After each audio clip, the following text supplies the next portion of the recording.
Hello everybody. न्यायिक सेवा परीक्षाओं में सफलता प्राप्त करने में सबसे बड़ी बाधा होती है कि धाराओं को किस प्रकार से याद रखें। प्रारंभिक परीक्षा की यदि बात करते हैं तो वहाँ पर कई स्टेट्स में तो 70% क्वेश्चंस केवल धाराओं के पूछे जाते हैं कि बताइए कि ये वाली बात किस धारा में लिखी हुई है।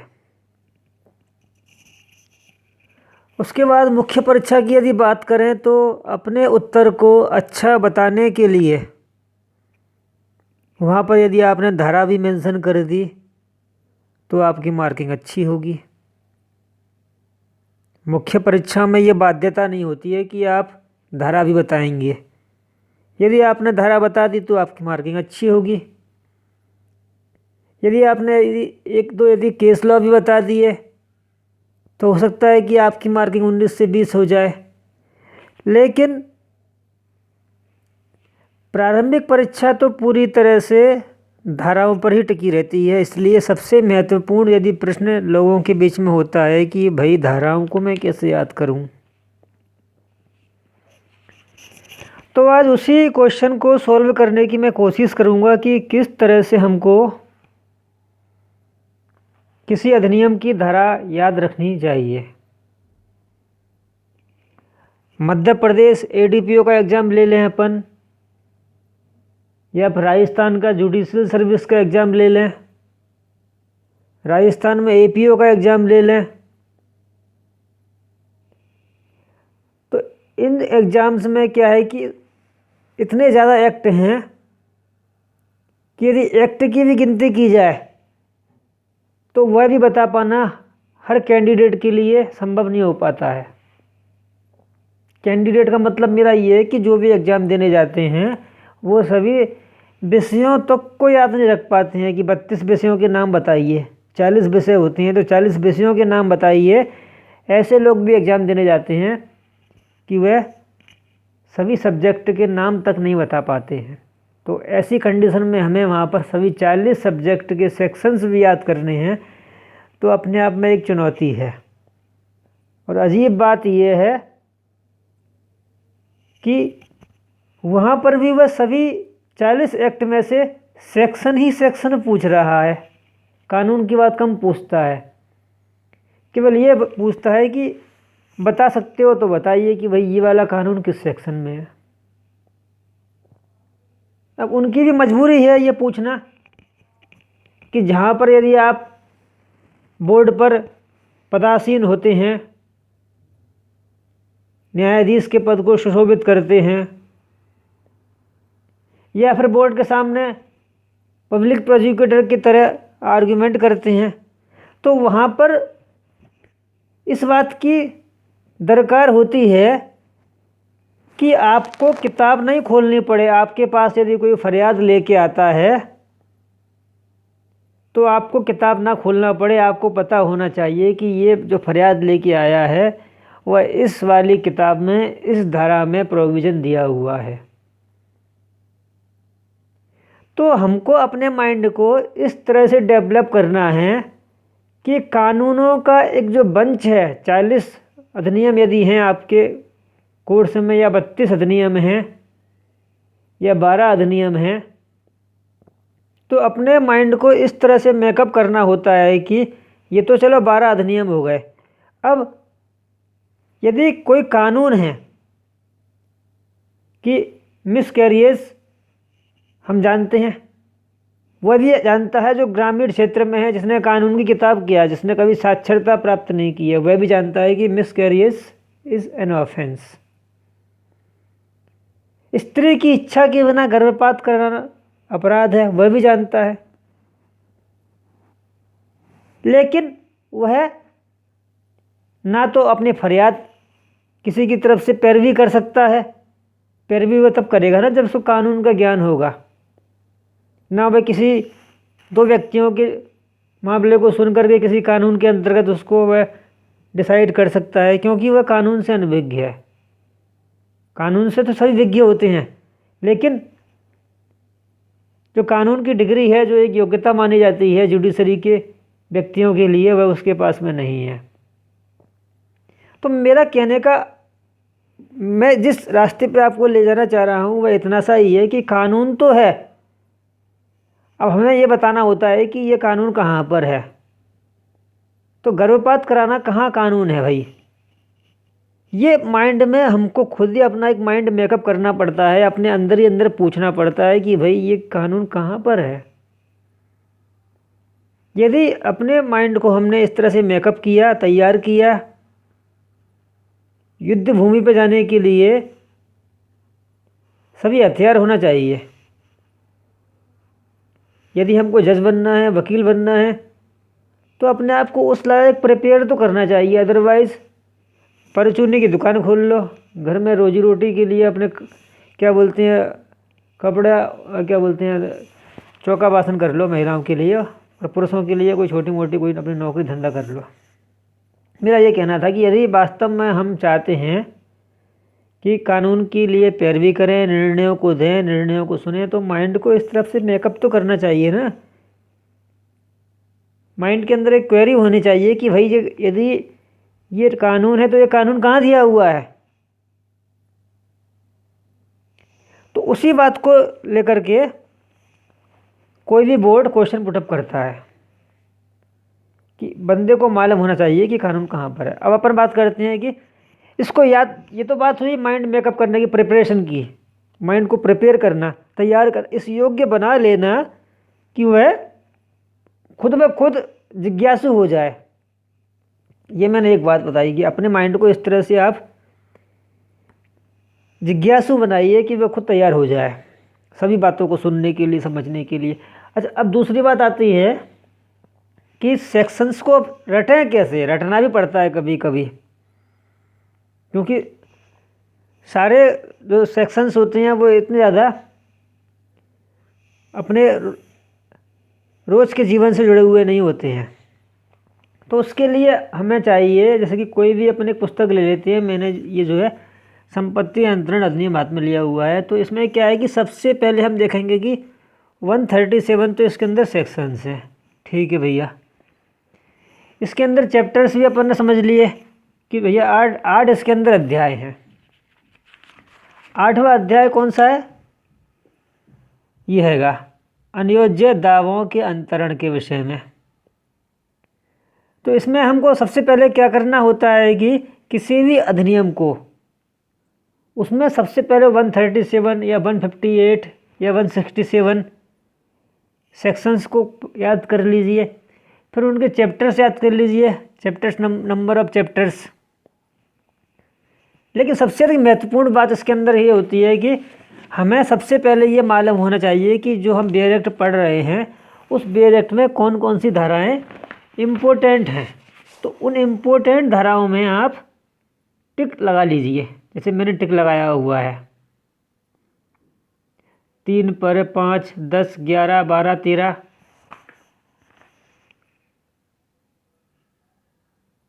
14, 19, 20, 21, 25। ये महत्वपूर्ण धाराओं पर मैंने टिक क्यों लगाया है? क्योंकि इन महत्वपूर्ण सेक्शंस को मैं पहले रट लूँगा कि 25 में सशर्त अंतरण है, उसके बाद में फिर क्या है ये 35, 41, 43,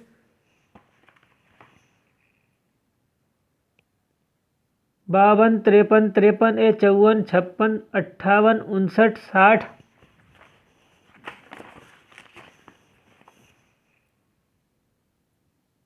60 के बाद में 67 पे टिक लगाया है। फिर टिक कहाँ लगाया है 81। तो पहले क्या है, महत्वपूर्ण धारा यदि अपन कंठस्थ कर लेते हैं कि 81 में ये है, 60 में ये है, और 92, 100, 105,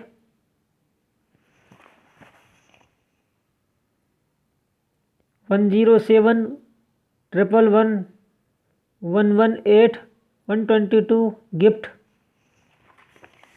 and the last page is 123, 127, 128, 130, 131। तो मैं क्यों इसमें टिक लगाए हुए हैं?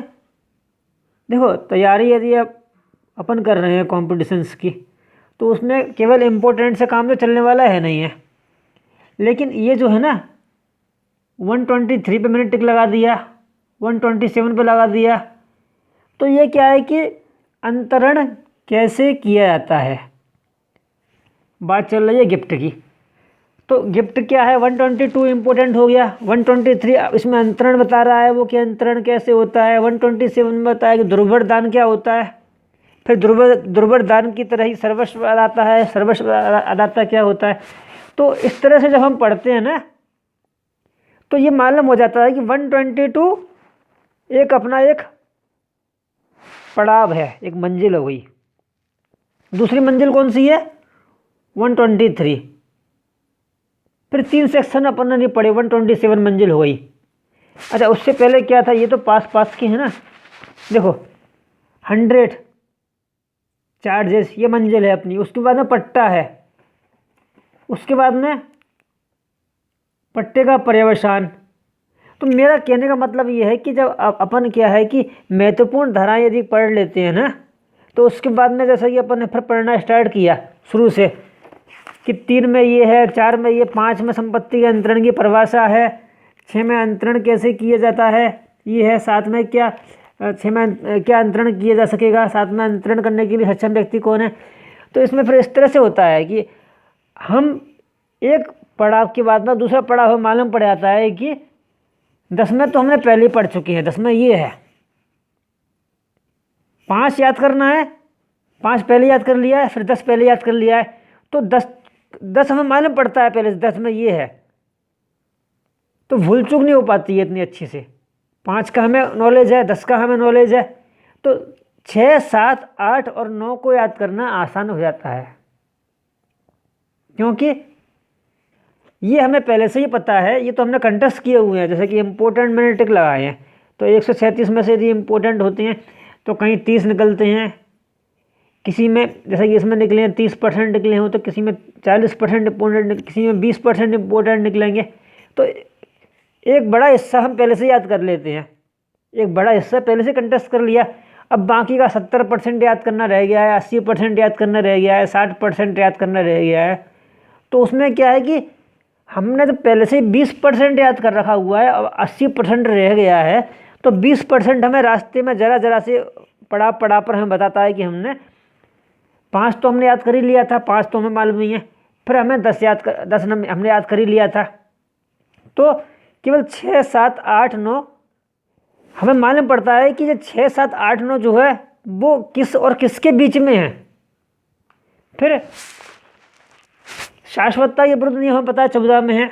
उसके बाद हमें जो पता है कि 18 में क्या है, 19 में क्या है। तो मेरा कहने का अर्थ ये है कि हमें आसानी हो जाती है क्लासिफिकेशन करने में, क्लासिफाइड हम कर लेते हैं। फिर दूसरा इसमें तरीका ये होता है कि एक बार हमने पूरा का पूरा 1 से लेकर के 137 याद कर लिया, फिर इसको अब कंठस्थ कैसे होगा या अच्छे से कैसे होगा। ये तो मेरी एक पहली बात मैंने बताई थी कि हम उसमें पहले मैंने ये बताया था कि उसको अपने अंदर एक क्यूरियोसिटी लेके आनी होती है, क्यूरियोसिटी किस तरह से लाई जाए। दूसरी बात क्या होता है कि इम्पोर्टेंट याद कर लो पहले। अब तीसरी बात इसमें यह है कि हमने 1 से लेकर 137 याद किए हैं, अब 137 से लेकर के 1 पे उल्टे पे याद करो, है ना। 137 में ये, 136 में, 135 में, 134 में, इस तरह से याद करो।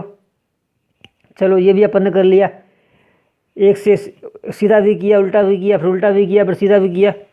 इस तरह से यदि आप करते हो तो आपको बहुत अच्छे से याद होगा। एक चौथी बात मैं बताता हूँ और आखिरी बात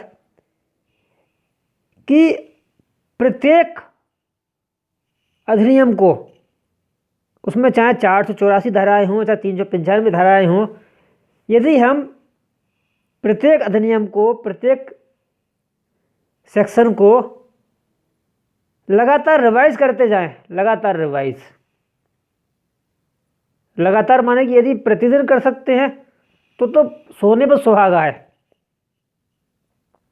नहीं तो 7 दिन के अंदर अंदर तो आपको 101% रिवाइज करना ही पड़ेगा।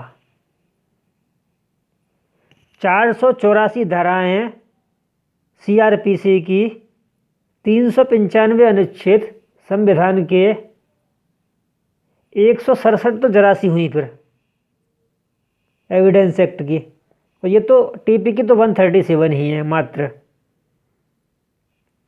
511 IPC की। तो जो मेजर एक्ट की बात कर रहा हूँ मैं, कम से कम ये मेजर एक्ट तो आपको वीक में एक बार रिवाइज करना ही चाहिए। मैं तो ये बोलता हूँ कि यदि किसी अधिनियम में 200 से कम धाराएं हैं तो उसको आप प्रतिदिन रिवाइज करो। TP को, कॉन्ट्रैक्ट को, एविडेंस को, CPC के जो मुख्य पार्ट है उसको, इनको आप प्रतिदिन रिवाइज करेंगे तो आपको इतना अच्छा कंटेस्ट हो जाएगा कि आप किसी भी एग्ज़ाम में टॉप पे आएंगे। जो टॉप 10 होते हैं ना, किसी एग्ज़ाम में जो टॉप 10 लोग होते हैं प्रीलिम्स में, जैसे कि ADPO का एग्ज़ाम होता है या फिर इस तरह के एग्ज़ाम होते हैं जिसमें मेंशन नहीं होता है, तो वहाँ पर आप टॉप 10 में आएंगे। इस बात की मैं गारंटी में लिख के दिए देता हूँ। नहीं आए हो आप तो आप मुझे फिर आकर के कहना कि आपने हमें क्या बता दिया, हम तो कुछ कर ही नहीं पाए, आपकी बातों में आ गए। तो आपको प्रतिदिन वो रिवाइज करने हैं, एक भी दिन बाकी नहीं जाना चाहिए। और जिसमें ज़्यादा धाराएँ हैं, 484 हैं, 511 हैं, 395 हैं, तो कम से कम वीक में आप एक बार उसको ज़रूर रिवाइज करेंगे। और रिवाइज का मतलब मेरा क्या है, रिवाइज तो तब करोगे ना आप जब आपको पूरा कंटेस्ट हो जाएगा। तो कंटेस्ट तो आपको करना ही है, वो तो आपको पहले करना है, दिन और रात एक करके, प्रतिदिन पढ़ के। फिर रिवाइज वाली बात यदि मैं कर रहा हूँ वो दूसरी बात कर रहा हूँ कि आपको एक बार कंटेस्ट हो गया है ना, उसके बाद आप हनुमान चालीसा पढ़ते हो रोज़ के नहीं पढ़ते हो, गायत्री मंत्र पढ़ते हो रोज़ के नहीं पढ़ते हो, तो इसको भी रोज़ पढ़ने में क्या परेशानी है। ये तो गायत्री मंत्र हनुमान चालीसा से बड़ी चीज़ है, इसके बिना तो आपकी नमाज भी अधूरी है। नमाज आप रोज़ पढ़ते हो दिन में 3 बार, तो ये तो नमाज हुई आपकी, हनुमान चालीसा हुई, पूजा आराधना हुई, उनसे भी बड़ी चीज़ है। इससे तो आपकी ज़िंदगी बनेगी, ज़िंदगी बनने के बाद में भी आपको ये इसकी ज़रूरत पड़ेगी। यदि आप बाद में भूल जाते हो बनने के बाद में, तब भी आपका जीवन कष्टमय है। न तो वकील आपको पूछेगा यदि आप जज होते हो तो, और यदि आप वकील होते हो तो आपको जज नहीं पूछेगा। तो ये तो आपके लिए पूजा है, रोज़ आपको सेक्शंस कंटेस्ट करने। मैं एक बार फिर से रिवाइज किए देता हूँ। पहले तो आप क्यूरियोसिटी मन के अंदर लेके आइए, अपने अंदर जिज्ञासा लेके आइए कि किस धारा में कौन सा कानून किस धारा में है। ये आपके अंदर माइंड में दिन भर चलना चाहिए, पूरे दिन 24 घंटे, कि ये कानून मैंने पढ़ा दो किस धारा में है। फिर आप क्या करेंगे कि महत्वपूर्ण धाराओं पर टिक लगा देंगे, उनको कंटेस्ट कर लेंगे। फिर 1 से लेकर के 100 तक याद करेंगे, यानी कि आखिरी तक, फिर आखिरी से लेकर स्टार्ट तक याद करेंगे।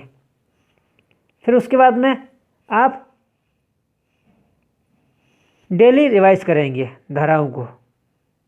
ये आपको सारे फॉर्मूले अपनाने पड़ेंगे।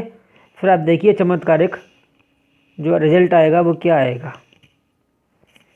और मुझे लगता है कि आपको मेरी इस सलाह से कोई ना कोई लाभ अवश्य प्राप्त होगा। और इसी शुभकामनाओं के साथ कि आपका भविष्य उज्जवल हो, मैं अपना आज का लेक्चर समाप्त करता हूँ। आपका बहुत बहुत धन्यवाद।